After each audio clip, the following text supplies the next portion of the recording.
What's going on, everybody? Welcome back. We're not in the wood shop today. We're actually at our house. My wife has been talking about building a deck in our front yard for the last couple years. I have a little bit of gap in between some custom projects I'm working on.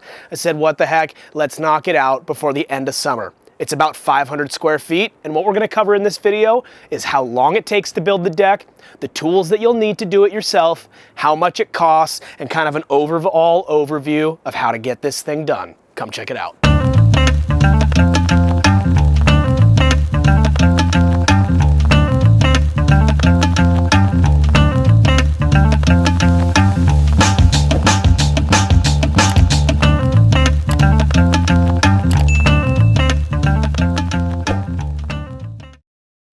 All right, so the first step that I did is I measured out where the deck was gonna go. We're covering over this patio. This old brick patio isn't very level and it's just kind of skinny. It sits right underneath this eave of the house and it's not very functional. The yard, these dogs tear the yard up when they're running through here. And for whatever reason, there's a bunch of soft spots in here. So what we wanted to do is we wanted to build a deck that spanned the majority out in front of the house, that we could fit a big outdoor dining table, chase lounge, some chairs, a fire pit, whatever. Just make it more functional for us. So I measured out where we wanted the deck to end up, and we decided on 36 feet, which is the entirety of the brick walkway that's here, and 14 foot deep, which is just nice to do because we can get 14-foot pieces of material. Like I have behind me all these PT 2x6s for the joists of the deck. We don't even have to cut them to length. We'll put the whole pieces on there, do a band around the front, and then we'll be able to deck it.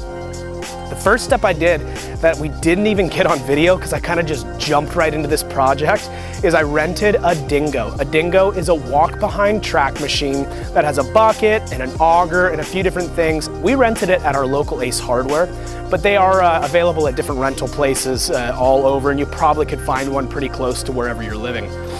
I had to bring the grade of the yard down about 4 inches to fit these large 4x8s to fit flush with the back corner of the brick walkway. What that will do is allow us to set all of the footings, put our 2x6s across, and still have these 4x8 supports to make the whole thing level. After that, after grading that whole thing out, I used the auger attachment on the dingo to make the holes for our footings. I used 8-inch sonotubes, filled those with concrete. They're 36 inches tall, so it's quite a bit of concrete in the ground. And then I used these adjustable bucket brackets set in the concrete to hold all the 4x8s. That is where we are now. I got all these beams leveled out. What we're gonna do is we're gonna start framing in 2x6s all of the joists that the decking is gonna sit on top of. We're gonna actually implement on this front edge a radiused end. So it's gonna have a curvature. It's gonna be a little trick, but it'll be kind of a fun thing to do. Obviously, if this is something that you're wanting to do, there is by no means necessary a reason to have a radiused front edge. It's just we wanted to do it because that's just what we wanted to do. So stay tuned, check this out. We're gonna start framing this thing up right now. So I'm gonna put a 2x6 long ways parallel with the house on the back end of our joists. Obviously, this will catch the tail of each one of the deck joists. But before anchoring into the back, I'm gonna leave it about 1.5 feet off of the wall so I can screw all of the joists into it. What I'm gonna do right now is I'm just gonna mark out our 16-inch centers all the way down this 2x6 so I know exactly where we're gonna screw all of our joists into.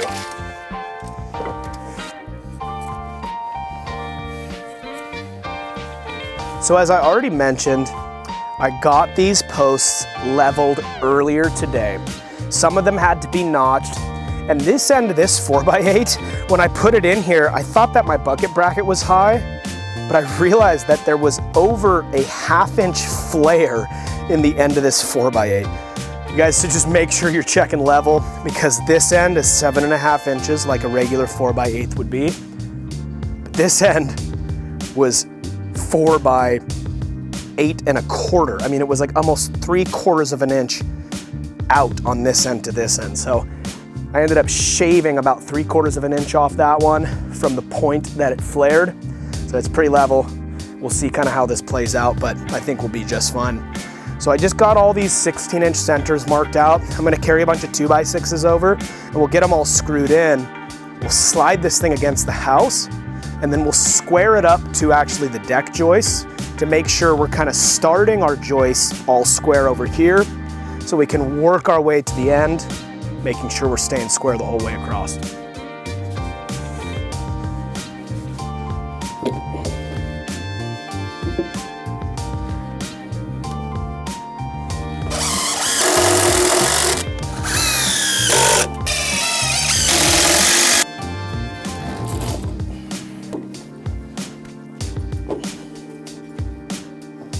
Alrighty, so we just got these first 7 or 8 joists screwed into our stringer along the back there.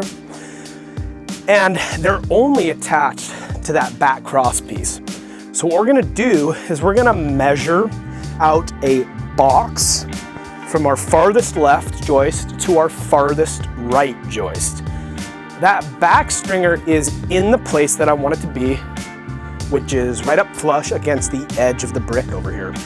So what we're gonna do is we're gonna run a tape measure and we're gonna pin the inner and outer joists to our 4x8s here. We'll square up all the rest of them inside of it. And that way we'll find as square of a position as possible, and then we'll run those basically all the rest of the way down the whole deck. So we're gonna measure from outside corner to outside corner.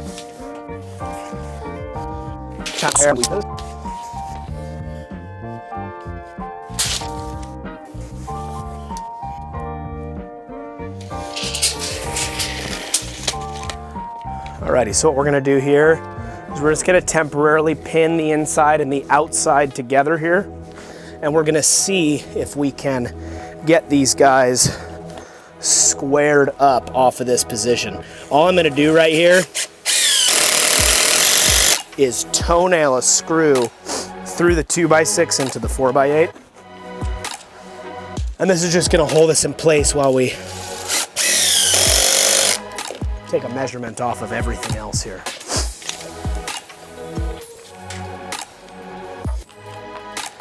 So it looks like we have to just scooch over just a bit, but we're actually really close to where we need to be. So we're just gonna move this back and forth just a little bit more until we get perfectly square. But we're only like an inch off all the way across these guys. Again, I'm no deck builder. I'm a furniture builder, so I'm sure there's a better way to do this. However, we'll get it real square and it'll be just fine, don't you worry. All right, we're on the money right there. So what we're gonna do is we're just gonna come through. We're gonna toenail all the rest of these 2x6s right into the top of the 4x8.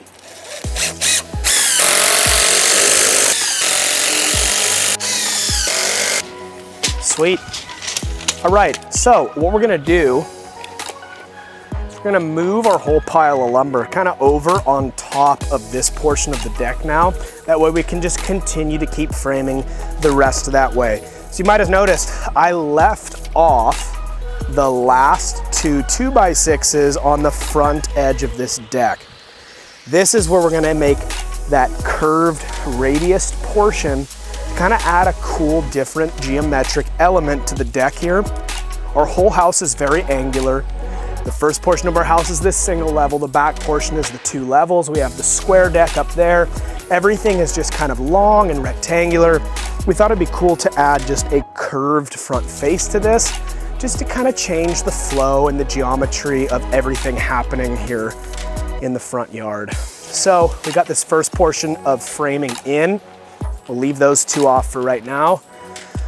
And we're just gonna keep working our way this direction here, so.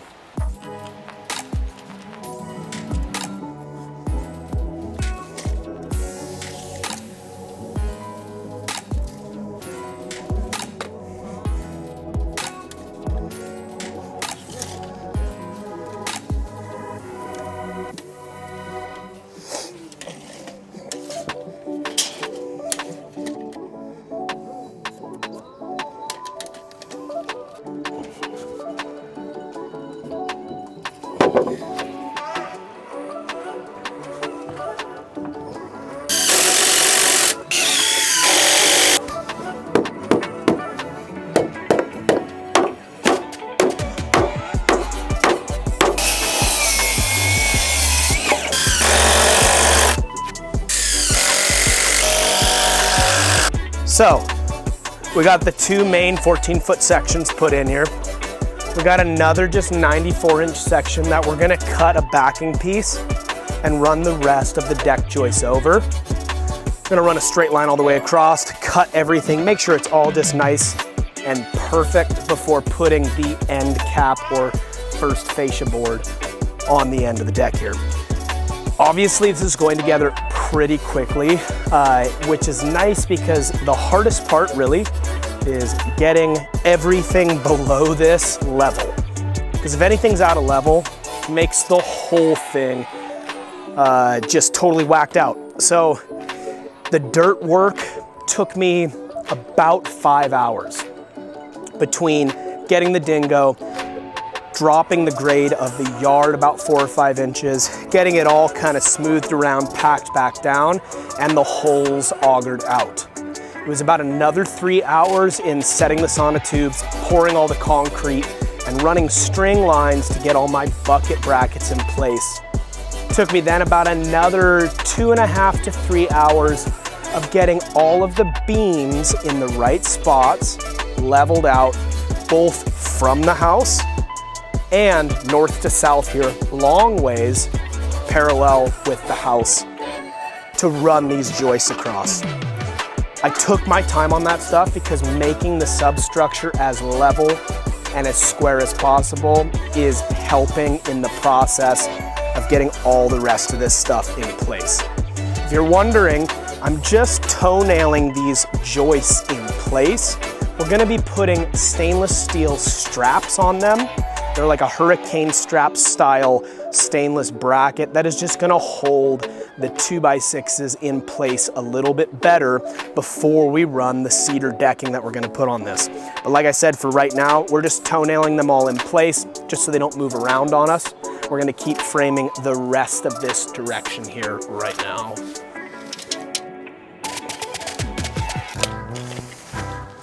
Alrighty, so I left this portion of the support beam running long. However, the staircase down to this lower portion of the yard is gonna start like right here.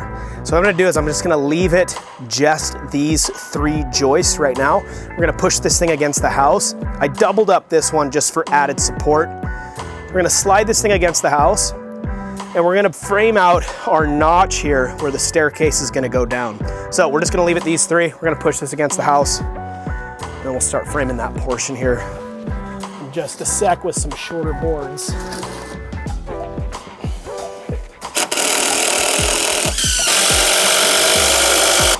So because this joist here is gonna be what I'm gonna build the staircase off of, I'm actually gonna double this one up here. So we're just doubling this one up right now. And then I have a few more shorties that we're gonna run out and tie it all in together. And then we'll cut the tail end of that 4x8 off.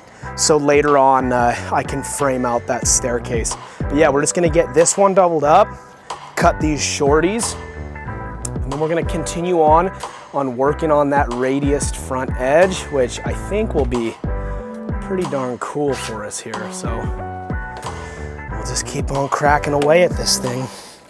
I would definitely highly recommend having another person help you lift all this wood. I tell you what, like, I work in my shop and we work with hardwood all the time, but just working with big, long pieces of material, it's a lot of wear and tear on the body. I'm already beat, you know, we've only been at this for a little while. So, you know, if you can convince a friend or a relative or a neighbor or something to come over and help you lift stuff, I tell you what, it is definitely the way to do it.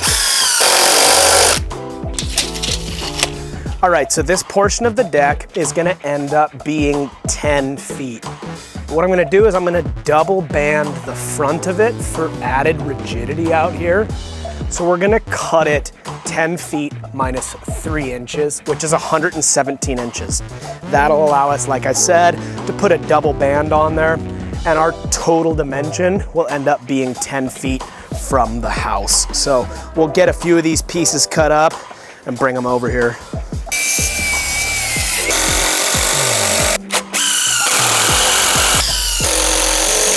All right, so like I was saying, this portion of the deck is actually gonna wrap at a little bit of a radius. So what we're gonna do is we're gonna mark out our 2x6, the distance from our piece right against the house to the outside edge of this 4x8.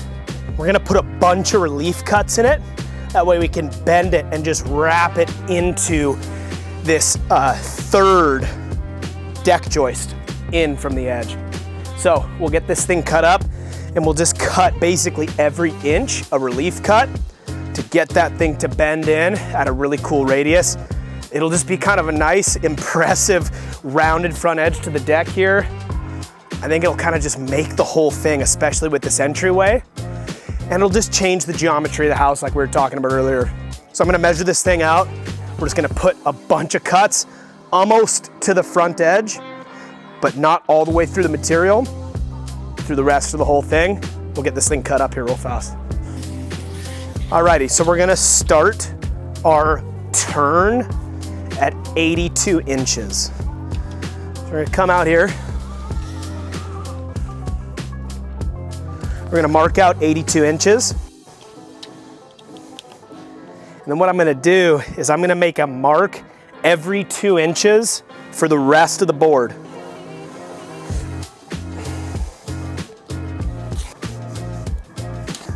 Alrighty, so what we're gonna do is we're gonna take our circular saw and we're just gonna set the depth to deep enough to get through the majority of the board, but not go all the way through it.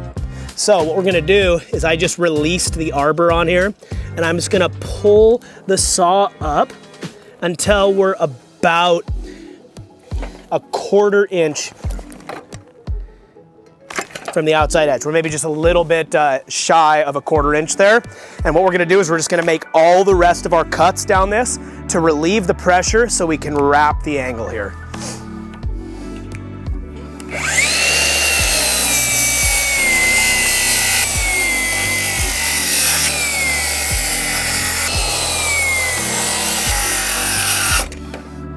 Alrighty, so we just got all of our relief cuts into this front 2x6 here.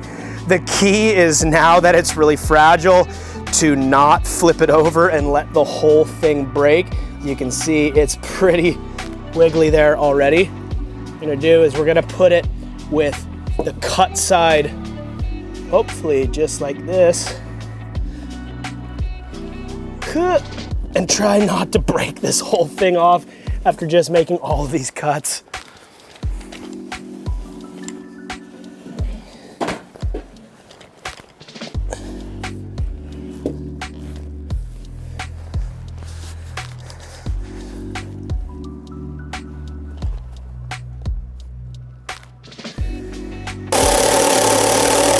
All right, so what we're gonna do here is to maintain the structural integrity of this. We're actually gonna double, actually maybe even triple this front edge out. What you have to remember though too, is the majority of the deck is all supported. This one will be tied in. We're gonna put cross blocking in as well. But then once all the decking is on top, you're gonna have the majority of the decking running long boards over the rest of the supported deck. And the decking is actually gonna help hold up the fascia board out here. We're gonna be decking this in 2x6 cedar, so it's gonna be pretty substantial. But what we're gonna do right now is we're just gonna get kind of the rough shape. I think we're gonna kind of bring it in, stretch it out just a bit here. We're gonna tie it into this piece right now. And we're just gonna double up this front edge with another 2x10, just to strengthen the whole rest of this piece here. Alrighty, so the majority of the framing is pretty much done for the deck. I'm gonna put another joist in here. I'm gonna double up this front edge. We're gonna run a string line across and chop all these boards flush. There's always just a little bit of variation, specifically in pressure treated wood, at least the stuff that we get over here on the coast. It's just like random. It's like 1/2 inch or 3/4 of an inch, plus or minus. So we ran all these out. We're gonna run a string line, snap it, mark square edges, and cut all these. We're gonna double up the fascia board on this side and double this radius edge, as well as that far end of the deck with all of those 2x10s we have waiting right over there. So we're just gonna keep cranking on that. And then we're gonna be pretty much ready to run our cedar decking. Right now, as it sits, and like I said earlier in the intro of the video, we're gonna go over the total time involved in this whole project, as well as the total hard cost of the materials that we paid to do this whole thing. Doing a deck like this is a huge improvement to your property value, as well as just the livability of your house. This is something that you guys can enjoy and use, make usable space that's really comfortable and really functional when you're hosting parties or hanging out with your family or whatever. So doing DIY decking projects like this are totally doable. And as you can see here, like all we've been using the whole time is an impact driver and a circular saw, levels, and just a few other hand tools to really do the whole thing. So stay tuned, hang with us. We're gonna get the rest of the framing done. We'll jump onto the decking here in just a little while. Okay, we're back. We got a massive pile of some beautiful Port Orford cedar. And it's obviously like one of the best, at least in my opinion, most beautiful cedar products to put on a deck. Luckily, Port Orford is just down 101 from us. We get a lot of beautiful Port Orford cedar over here on the coast. This stuff is awesome. We picked up a massive pile of it. So we're just gonna keep on working through the deck. But before we cover up the area that I graded and dug out with the dingo we talked about renting earlier in the video, I just wanted to make sure you guys knew what I did is on the open dirt, I laid down a weed barrier, which is just basically a cloth black fabric that prevents grass or weeds from growing up underneath the deck. That way we never have to see anything growing up through the slats of the deck. It kind of keeps stuff nice and tidy and neat down here. It also kind of maintains a little bit of help with drainage of water coming through the deck over this dirt area. Anyways, we laid that down right before framing this. I don't think we got that on video, but I just wanted to let you guys know. We opened up the dirt, laid down the fabric, leveled the large beams, framed up the rest of it. Now we're onto the decking. We're about halfway through. We're gonna keep cranking on this, clean up all the ends, and the deck's gonna be done. We'll talk about how long it took, how much it cost. Just hang with me here. I'm doing the old classic contractor's pencil spacer for the whole thing. It's about a 1/4 inch spacing.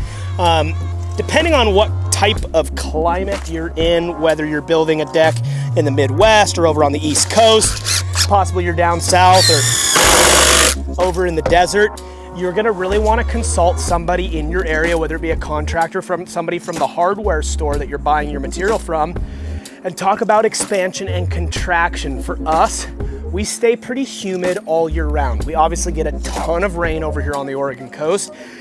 The 1/4 inch spacing seems to do a good job with our level of humidity changes and temperature changes with our expansion and contraction over here. It might be different for you somewhere else you are, specifically if you're using a different type of material. Obviously, we have a bunch of cedar over here in Oregon, and I love using natural woods for everything we use. Obviously, we're putting it down here. We also have it on our upper deck upstairs, so it's kind of a no-brainer just to match what we're using. But make sure when you're purchasing your material, you consult your hardware store or somebody that you might know who's a professional. Ask them, hey, how much should I space these boards? It'll definitely set you in the right direction for your gapping and your spacing.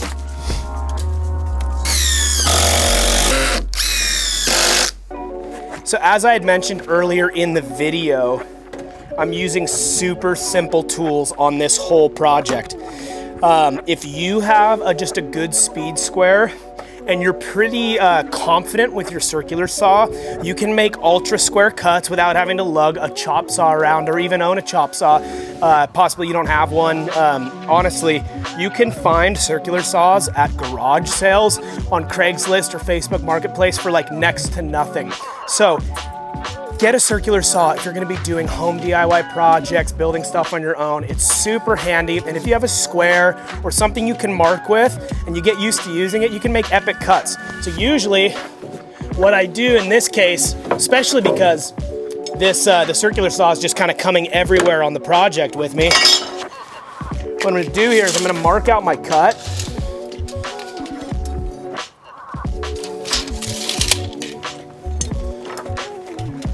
I'm gonna score a straight line where I'm cutting. Then And what I'm gonna do is I'm gonna use the speed square as a guide to cut against. So what I'm gonna do is I'm gonna get my blade right up to my pencil mark.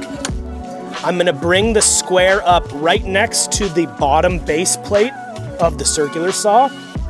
I'm gonna hold it in place and I'm gonna cut right against it.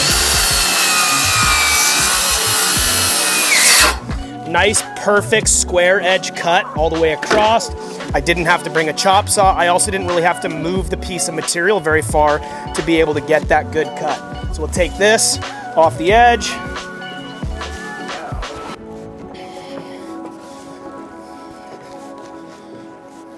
We'll anchor this piece over here.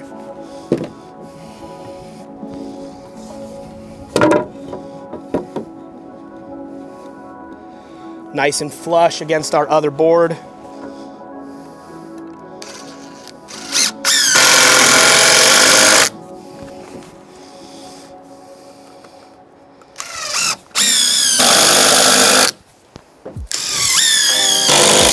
What I'm doing for right now, as you can see, is I'm just putting one screw at a lot of the places that we're pinning this board down in place. What that does is it just kind of expedites the process of getting these boards anchored in place. We can keep leveling the next one. And then when we're all done and all the deck boards are placed properly, we'll just come back through, run down all the joists, put 2 screws at every single joist to tie this thing together. Now, it's totally fine if you just want to put both screws at each spot as you're working through it. It's totally up to you. I find it faster to just kind of pin it down every other joist with 1 screw, get the next board in place, and keep working through the whole deck. However, you don't want to leave this deck with just 1 screw in here because cedar and most natural woods are prone to cupping. What cupping is as the board dries, the grain tension in the board pulls the edges up or pulls the edges down depending on the grain pattern at the end grain of the board. So what you want to make sure you do is get all these in place, and you might be able to wait a day or 2, but don't wait very long. Get all the rest of your screws in place and make sure that board stays nice and tight to all of your deck framing. I'm always picking through the pile to make sure we're using the best possible boards. This unit of cedar was actually really, really nice. We haven't had that many curved boards or damaged boards. And so it's been really easy to dig through. And we really haven't set many boards aside, just a couple kind of to the side of the pile that have quite a bit of a curve to them. As you can see here on either end of the deck, some of the ends are just kind of running wild. Again, that's just saving time. I'll cut them all at the end to the proper length that they're supposed to be. But for right now, we're just getting as many pieces on the deck as we possibly can. That way we're just working through it as quickly as possible.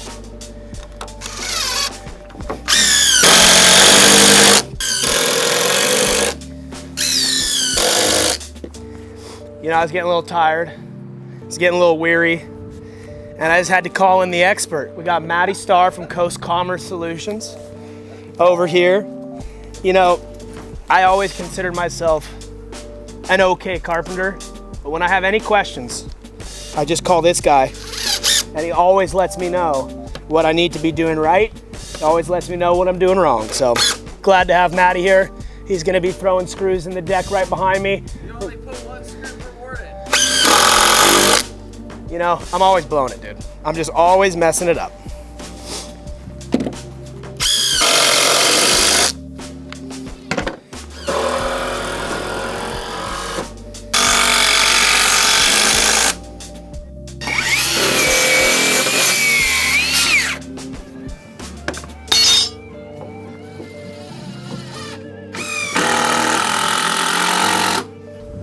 All right, so most of these deck boards have been coming out pretty darn straight. However, some of them have a little bit of an angle.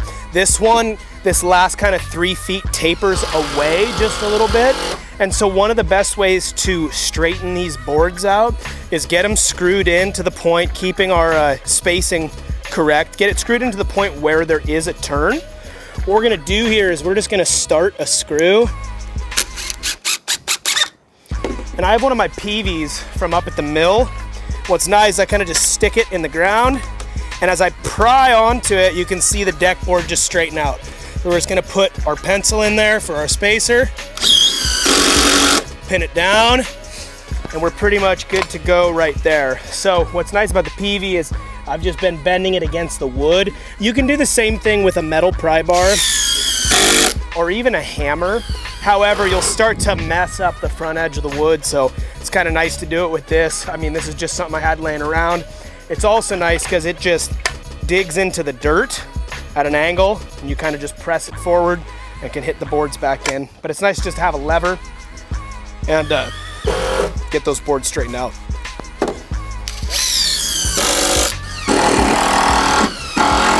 We're really all about safety here at Skinner Creek Designs. And one thing we really encourage is proper footwear and protective attire. And that's why Matty is barefoot, so he can really feel the movement of the deck, the grain of the wood, and to assess the best location to apply the screws and apply the pressure in the fasteners. You really should be barefoot while you're decking, screwing, cutting, and chopping things. I'm just joking. Kids out there, make sure you're wearing proper gear while doing construction.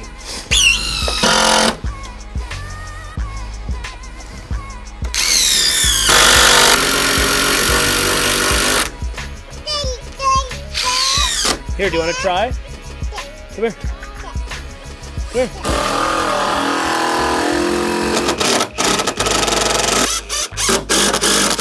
Good job, high five. Nice job.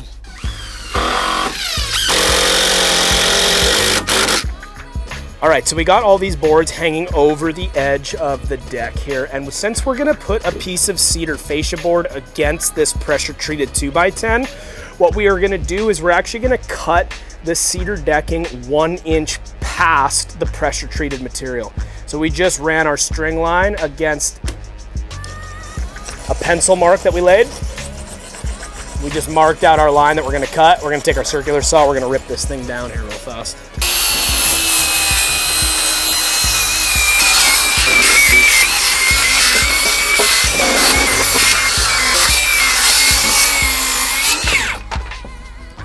So I wanted to cut the edge of these boards before we put the last board on. One, because it's a lot easier to measure when I have a bit of the pressure treated framing visible. But now what we're gonna do with this last piece that's gonna go against the house all tight and snug is we'll cut it to the exact dimension from the outside edge of the cedar that we just cut to whatever joist the 2x6 lands on. We're gonna cut this side. We're actually gonna cut the whole other side. We're gonna lay this last row, and then the deck will be fully decked. All we'll have to do tomorrow is we're gonna mill up at our mill a piece of cedar fascia board that's a 1/2 inch thick. It'll allow us to wrap that radius front edge and dress up the whole front face of the whole deck, and then we'll be done. So we're gonna get these things cut and this last piece of decking in place.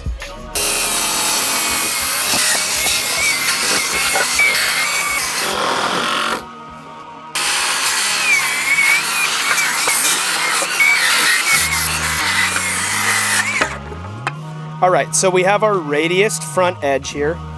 And like I was saying, over on both sides, we're overhanging the front edge of the decking 1 inch past the pressure treated board because we're putting that cedar fascia board in. So I want to mark out a 1 inch overhang on our whole radius here. So what I'm gonna do is I'm just gonna make a quick marking jig that will allow us to just get a perfect transfer of a line 1 inch over the whole run of the pressure treated material. So what I'm gonna do here is I'm just gonna mark out on this board 1 inch.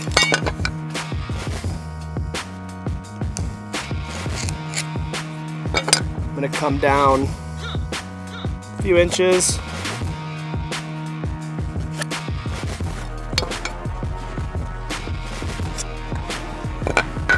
And all I'm gonna do is I'm gonna cut out this portion of the material.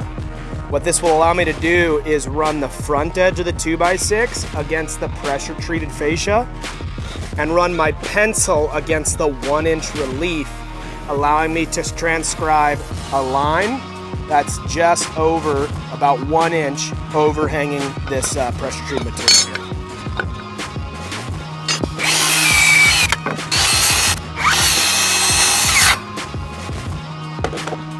So all I'm gonna do is I'm just gonna hold the pencil.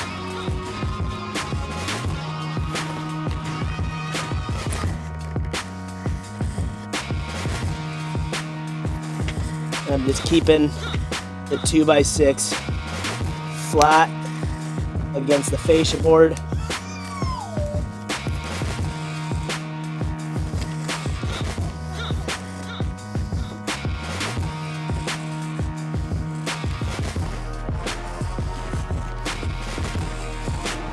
All right, there's our line. What we're gonna do is we're just gonna take our circular saw, and because we're on an outside bend, we're just gonna work our blade right around this whole pencil line here.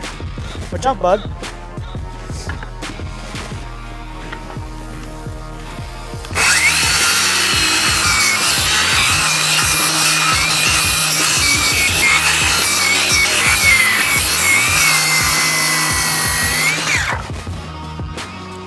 All right, so there's our line cut all the way around. We got that 1 inch overhang, and that transcribed really, really nicely around the pressure treated material. We'll probably take a belt sander to it and just clean up that line and just make it nice and clean once we put our fascia board on. This is pretty perfect for right now.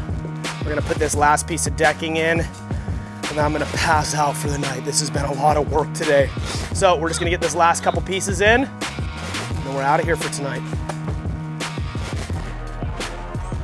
So we worked late into the evening. Jeez.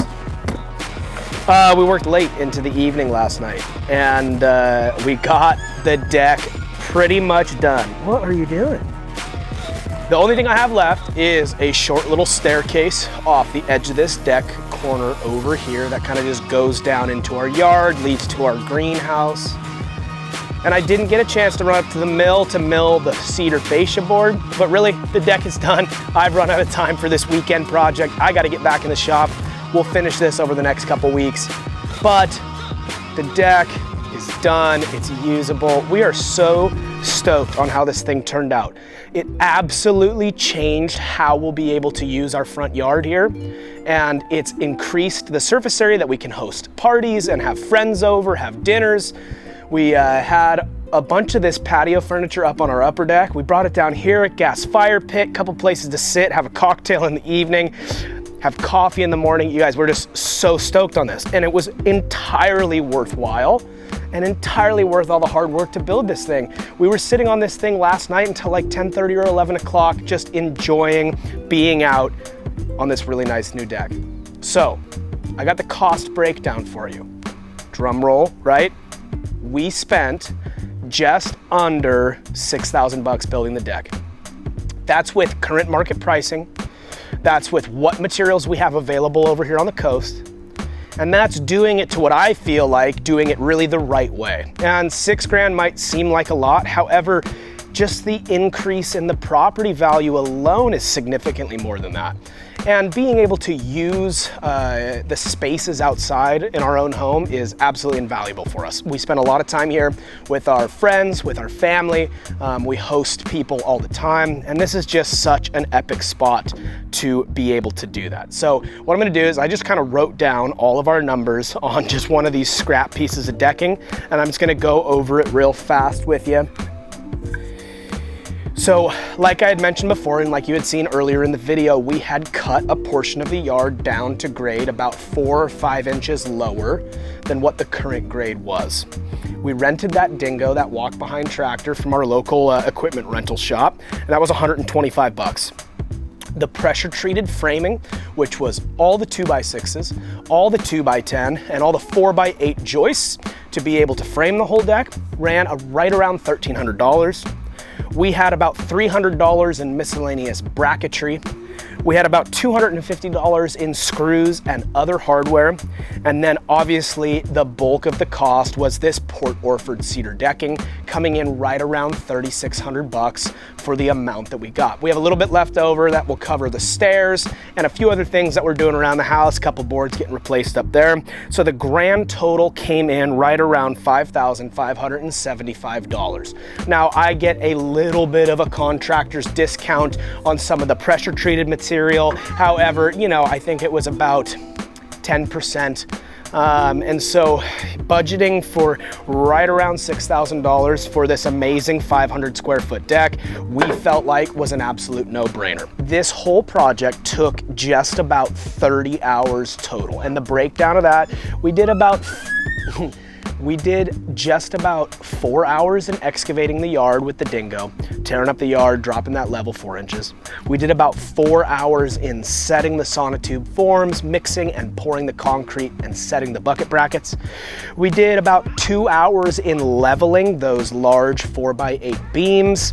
The whole framing of the deck took us just about 6 hours, and then the rest of the decking, trimming, cutting, all that other stuff to make it where it is right now took us just about 10 hours. Now, like I mentioned, I have just the staircase to build off the end here, so I figure that'll be another couple hours, totaling right about 30 hours. Again, I just want to give a huge shout out to Matty Starr. He did help a bunch with screwing down the deck, as well as my wife Shelby. She was out here for several hours with us helping screw down the deck.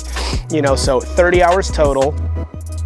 We're into it about, you know, just under $6,000. And you guys, we knocked this project out really in like a 3-day weekend. I totally believe you can too. I mean, there's no reason why you couldn't. And if you guys are looking to do something to expand the usability of your outdoor space, building a deck or a patio or something like this is absolutely 100% worth all the effort. So this is it. We're so stoked to use it. We have a couple months of summer left on the Oregon coast here where we're actually wanting to be outside. And my family and I are going to cherish this and use this for years to come.